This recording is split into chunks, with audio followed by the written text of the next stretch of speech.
ఈ వీడియోలో శారదాంబ యాత్రలో భాగమైన యమునోత్రి, గంగోత్రి గురించి చెప్తాను. గంగోత్రి గంగానది పుట్టిన ప్రదేశం. కేదార్నాథ్ మంచుకొండల్లోని జ్యోతిర్లింగం. బద్రీనాథ్ హిమాలయాల్లో విష్ణు మందిరం. ఇది ప్రాశస్త్యం కలిగిన శారదాంబ యాత్ర.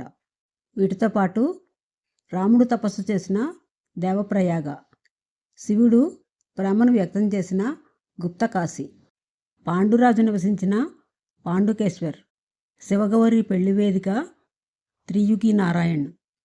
ఢిల్లీ వరకు రైలు మార్గాన్ని కానీ ఆకాశ మార్గంలో కానీ ఢిల్లీ చేరుకున్న తర్వాత అక్కడి నుంచి శారదాంబ యాత్ర మొదలవుతుంది. రోడ్డు మార్గం ద్వారా హరిద్వార్కు ప్రయాణం. హరిద్వార్లో గంగానదిలో స్నానం, సాయంత్రం గంగా హారతి. ఆ రాత్రికి హరిద్వార్లోనే బస చేసి పొద్దున్నే బార్కోట్ ప్రయాణం. హరిద్వార్ నుంచి బార్కోట్కు 200 కిలోమీటర్ల దూరం ఉంటుంది. మన మైదాన ప్రాంతంలో సాగినట్లు ప్రయాణం సాఫీగా సాగదు. 6 గంటలు పడుతుంది.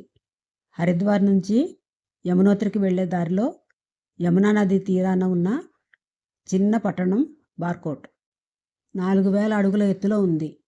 ఉత్తరాది రాష్ట్రాల్లో, ముఖ్యంగా ఉత్తరాఖండ్లో హిమాలయ పర్వత శ్రేణుల్లో విస్తరించిన గ్రామాల్లో అక్షరాస్యత తక్కువ. కానీ బార్కోట్లో 75% అక్షరాస్యులే. జాతీయ సరాసరి అక్షరాస్యత కంటే దాదాపు 10% ఎక్కువ. ఇక్కడ పర్యాటకం మంచి జీవనోపాధి కావడంతో చదువుకు ప్రాధాన్యత పెరుగుతోంది.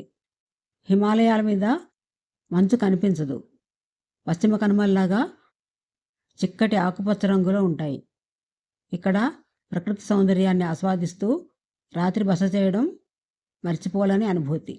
ఉదయం బ్రేక్ఫాస్ట్ తర్వాత బార్కోట్ నుంచి హనుమాన్ చట్టీకి, ఆ తర్వాత యమునోత్రికి ప్రయాణం. యమునోత్రి ఆలయానికి చేరుకోవడానికి 5-6 కిలోమీటర్లు నడవాల్సి ఉంటుంది. అక్కడ డోలీ సౌకర్యం కూడా ఉంది. నడవగలిగిన వాళ్ళు నడవచ్చు, లేదా డోలీలో కూడా వెళ్ళొచ్చు. యమునోత్రిలో దర్శనమైన తర్వాత మళ్ళీ బార్కోట్కే వచ్చి రాత్రి బార్కోట్లోనే బస.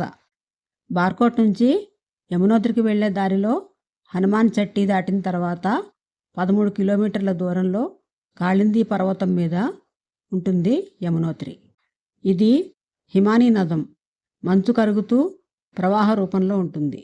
ఇక్కడ పర్వతాల మధ్య నిశ్శబ్దం తప్ప మరేమీ లేనంత ప్రశాంతత నెలకొని ఉంటుంది. అక్కడికి వచ్చిన పర్యాటకుల రణగొణ ధ్వనులు తప్ప ఇంకా వేరేమీ శబ్దాలు వినిపించవు. యమునా నది పుట్టిన ప్రదేశంలో ఓ ఆలయం. ఆ ఆలయంలో పూజాధికారులు నిర్వహించే పూజారి కుటుంబంతో పాటు మరికొన్ని కుటుంబాలు తప్ప ఇంకెవ్వరూ కనిపించరు. ఎందుకంటే ఈ ప్రదేశం జనావాసం కాదు. ఆ ప్రదేశానికి చేరాలంటే కాలినడకన, లేదంటే గుర్రాల మీద. ఇక్కడ స్థానికులు ఈ ప్రదేశాన్ని జమునోత్రి అంటారు.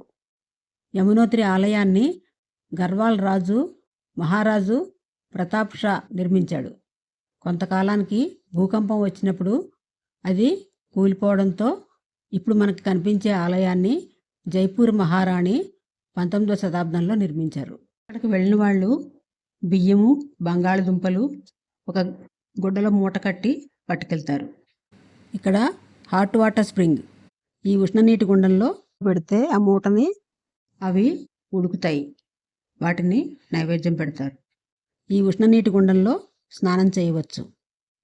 యమునోత్రికి 7 కిలోమీటర్ల దూరాన జానకి చట్టీలో సూర్యకుండ్. బార్కోట్ నుండి ఉత్తరకాశీకి ప్రయాణం. ట్రెక్కింగ్ చేసే వాళ్ళకి ఉత్తరాఖండ్ రాష్ట్రంలో ఉత్తరకాశీ చాలా బాగుంటుంది. పర్వతాల మీద పడే మంచు దూది పింజంలా తేలుతూ ఉంటే పర్వతాల నడుమ కనుమల్లో పచ్చదనాన్ని ఆస్వాదిస్తూ సాగే నడక, క్యాంపింగు ఒక జీవితకాలపు మధురానుభూతిని ఇస్తాయి. ఉత్తరకాశీలో ముఖ్యంగా చూడవలసింది విశ్వనాథుని ఆలయం. కాశీలోని విశ్వనాథుని దేవాలయానికి వెళ్ళలేని వాళ్ళు శివుడి కోసం ఇక్కడ అదే పేరుతో వెలిశాడని చెప్తారు. అందుకని ఉత్తరకాశీలో ఉన్న శివాలయాన్ని దర్శించుకుంటారు. కాశీ వెళ్ళలేని వాళ్ళ కోసం అక్కడ శివుడు వెలిశాడని చెప్తారు. విశ్వనాథుని ఆలయానికి దగ్గరలోనే శక్తి ఆలయం కూడా ఉంటుంది. అక్కడ అమ్మవారు త్రిశూలం రూపంలో ఉంటారు. ఆ త్రిశూలం ఎంత లోతులో ఉందో తెలియదు. దాన్ని ఎవరు కూడా ఇప్పటికీ కూడా కదల్చలేకపోయారు.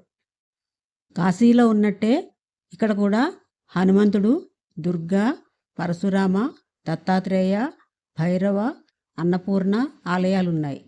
ఉత్తరకాశీలో దర్శనమైన తర్వాత గంగోత్రికి ప్రయాణం.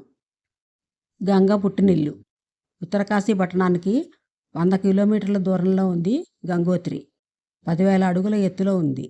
ఇక్కడ మనం చూసే ప్రదేశం గంగోత్రి గ్లేషియర్. మంచు రూపంలో ఉన్న నది మంచు కరుగుతూ క్రమంగా ప్రవాహ రూపం సంతరించుకుంటుంది. ఇక్కడ గంగోత్రి నుంచి జాలువారిన ప్రవాహాన్ని భాగీరథి నదిగా పిలుస్తారు. ఈ నది దేవప్రయాగలో అలకనంద నదిలో సంగమించిన తరువాత ఆ సంగమ ప్రవాహాన్ని గంగా అని పిలుస్తారు.